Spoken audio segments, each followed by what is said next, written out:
Today we are going to talk about nominalization. But first, what is nominalization? It is a type of word formation in which a subject or an adjective is used as a noun. It can also be called nouning. Nominalization in verbs has three topics: gerunds, nouns of recipients, and nouns of general action.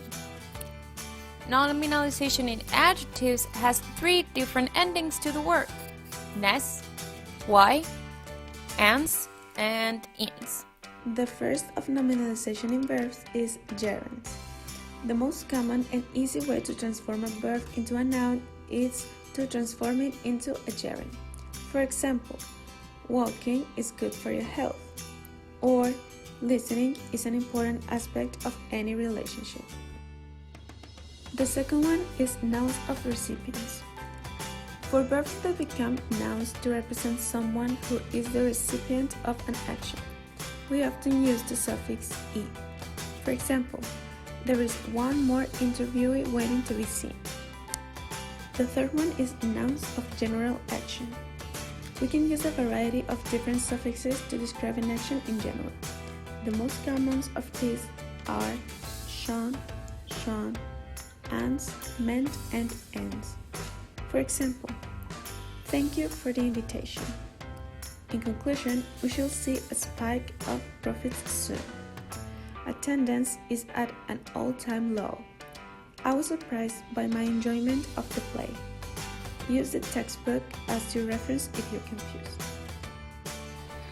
So now we have nominalization in adjectives. The first suffix that we use to add to adjectives is ness, and it is added to many adjectives without changing the spelling. One of the examples we have here is, I don't think you understand the seriousness of the situation. So we have the adjective serious, we add ness and it becomes a noun, but in this sentence it's still an adjective. And for example, also the hardness of a diamond makes it a great cutting tool. We have the adjective hard, we add ness and we have hardness and it becomes a noun, but it is still an adjective. And then the second suffix is y, and here we have an example that is honesty is a very important virtue. Then we have the adjective honest becomes the noun honesty. We have the third suffix that is it, and this is when adjectives end with an e.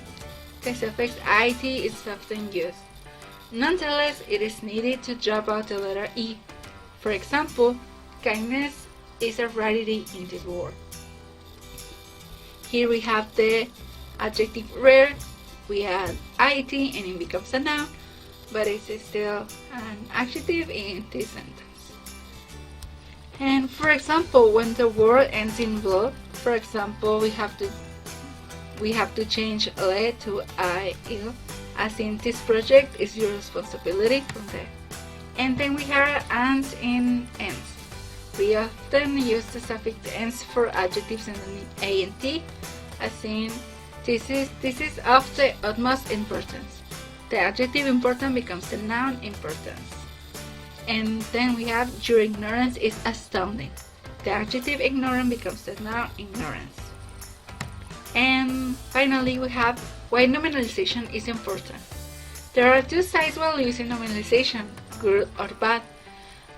But nominalization can eliminate the context, yet it can help to balance a piece of writing. However, it should not be used that often in a writing piece that is too short. There are situations where you can use nominalization. For example, when the nominalization is familiar to your reader as a character, happiness, it can be treated as a character. For example, happiness has many causes and effects. And finally, when you're making a general statement that focuses more on the idea than the actual actors in the sentence. An example is the distribution of the pieces was fair.